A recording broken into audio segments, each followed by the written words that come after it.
ଆଜି ଆମେ ଗୋଟେ ମାନେ ବେଶ ଜଣାଶୁଣା ବାର୍ଷିକ ଆୟୋଜନ ବିଷୟରେ କଥା ହେବା। ହୁଁ ଆମ ପାଖରେ ଯୋଉ ତଥ୍ୟ ଅଛି ସେ ଆଧାରରେ ଆଉ ସେଇଟା ହେଉଛି ଅମ୍ବୁବାଛି ମେଳା।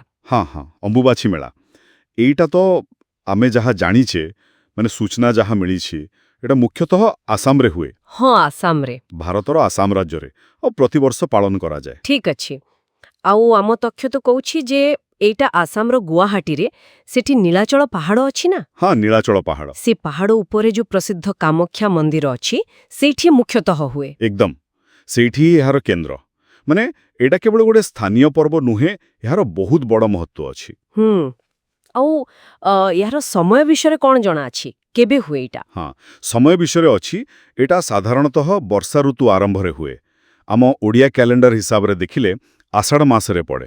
ଆଷାଢ଼ ମାସ ମାନେ ଜୁନ୍ ମାସର ମଝାମଝି ସମୟ ବୋଧେ। ହଁ, ପାଖାପାଖି ସେଇ ସମୟ। ଆଉ ଏଇ ସମୟଟାର ଗୋଟେ ଖାସ୍ କଥା ଅଛି। ଆଚ୍ଛା, କ'ଣ ସେ ଖାସ୍ କଥା? କାହିଁକି ଏ ସମୟଟା ଏତେ ଗୁରୁତ୍ୱପୂର୍ଣ୍ଣ? ଦେଖନ୍ତୁ, ଆମେ ଯାହା ଜାଣିଛୁ ଏଇ ମେଳାର ମୂଳରେ ଗୋଟେ ଗଭୀର ବିଶ୍ୱାସ ରହିଛି। ଲୋକେ ବିଶ୍ୱାସ କରନ୍ତି ଯେ ଏଇ ସମୟରେ ଦେବୀ କାମାକ୍ଷା, ଯିଏ ପୃଥିବୀ ବା ପ୍ରକୃତିର ପ୍ରତୀକ ଭାବେ ପୂଜା ପାଆନ୍ତି, ହଁ, ତାଙ୍କର ବାର୍ଷିକ ଋତୁସ୍ରାବ ହୁଏ। ଏଇଟା ହେଉଛି ମାନେ ପୃଥିବୀର ଉର୍ବରତା ଆଉ ସୃଜନ ଶକ୍ତିର ପର୍ବ।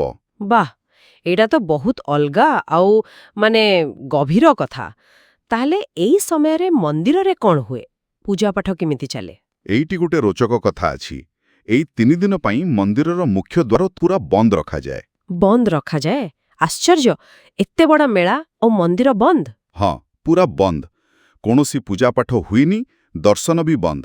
ଏମିତିକି ଏଇ ସମୟରେ ଚାଷବାସ କାମ ବି କିଛି କରନ୍ତିନି। ଓହୋ, କାରଣ ବିଶ୍ୱାସ ଅଛି ଯେ ମା ବସୁମତୀ ମାନେ ପୃଥିବୀ ଏଇ ସମୟରେ ବିଶ୍ରାମ ନେଉଛନ୍ତି। ବୁଝିଲି। ତାହେଲେ ଏତେ ଲୋକ ଯୋଉ ଯାଆନ୍ତି, ଭକ୍ତମାନେ, ସେମାନେ କ'ଣ କରନ୍ତି? ହଁ, ସେଇଟା ପ୍ରଶ୍ନ। ହଜାର ହଜାର ଲୋକ ଆସନ୍ତି। ସାଧୁ, ସନ୍ନ୍ୟାସୀ, ତାନ୍ତ୍ରିକ, ସାଧାରଣ ଭକ୍ତ ସମସ୍ତେ ମନ୍ଦିର ପାଖାଆଖରେ ପରିସରରେ ଏକାଠି ହୁଅନ୍ତି। ସେମାନେ ସେଠି ଧ୍ୟାନ କରନ୍ତି, ଜପ କରନ୍ତି ଆଉ ଅନ୍ୟ ସବୁ ଆଧ୍ୟାତ୍ମିକ କାମରେ ଲାଗିଥାନ୍ତି। 3 ଦିନ ପରେ ମାନେ ଚତୁର୍ଥ ଦିନ ଯେତେବେଳେ ମନ୍ଦିର ଖୋଲେ, ହଁ, ସେତେବେଳେ ପ୍ରଥମେ ଶୁଦ୍ଧିକରଣ କରାଯାଏ ଆଉ ତାପରେ ଯାଇକି ପୁଣି ପୂଜା ଆରମ୍ଭ ହୁଏ। ଆଚ୍ଛା। ଏହାର କିଛି ସାମାଜିକ ବା ସାଂସ୍କୃତିକ ଦିଗ ବିଷୟରେ କିଛି ତଥ୍ୟ ଅଛି କି? ମାନେ ଧର୍ମ ଛଡ଼ା ଆଉ କ'ଣ? ନିଶ୍ଚୟ ଅଛି। ଏଟା ଖାଲି ଗୋଟେ ଧାର୍ମିକ ପର୍ବ ନୁହେଁ, ଏଟା ଆସାମର ସାଂସ୍କୃତିକ ପରିଚୟର ଗୋଟେ ବଡ଼ ଅଂଶ। ଏଇ ମେଳାଟା କ'ଣ କହନ୍ତି ଉର୍ବରତା, ନାରୀ ଶକ୍ତି ଆଉ ପ୍ରକୃତିର ଯୋଉ ଚକ୍ର ତାକୁ ସମ୍ମାନ ଦେବାର ପ୍ରତୀକ। ବହୁତ ବଢ଼ିଆ। ଆଉ ଗୋଟେ କଥା, ଚତୁର୍ଥ ଦିନ ଯେବେ ମନ୍ଦିର ଖୋଲେ, ଭକ୍ତମାନଙ୍କୁ ଗୋଟେ ଖାସ୍ ପ୍ରସାଦ ଦିଆଯାଏ। କ'ଣ ସେ ପ୍ରସାଦ? ସେଇଟା ହେଲା ଗୋଟେ ଲାଲ କପଡ଼ା। ତାକୁ ଅଙ୍ଗବସ୍ତ୍ର ବା କେହି ରକ୍ତବସ୍ତ୍ର ବି କହନ୍ତି। ଲୋକେ ତାକୁ ବହୁତ ଶୁଭ ବୋଲି ମାନନ୍ତି। ବୁଝିଲି। ତାହେଲେ ମୋଟାମୋଟି ଭାବେ ଏମିତି ଗୋଟେ ପରମ୍ପରା ଯେଉଁଠି ପ୍ରକୃତିର ସୃଜନଶୀଳତାକୁ ଆଉ ବିଶେଷ କରି ନାରୀ ଶକ୍ତିକୁ ଏତେ ଗୁରୁତ୍ୱ ଦିଆଯାଇଛି। ଏକଦମ ସଠିକ୍। ତେଣୁ ଆଜି ଆମେ ଯାହା ସବୁ ଆଲୋଚନା କଲେ, ସେଥିରୁ ଏଇଟା ସ୍ପଷ୍ଟ ଯେ ଅମ୍ବୁବାଚୀ ମେଳା କେବଳ ଗୋଟେ ବାର୍ଷିକ ଉତ୍ସବ ନୁହେଁ।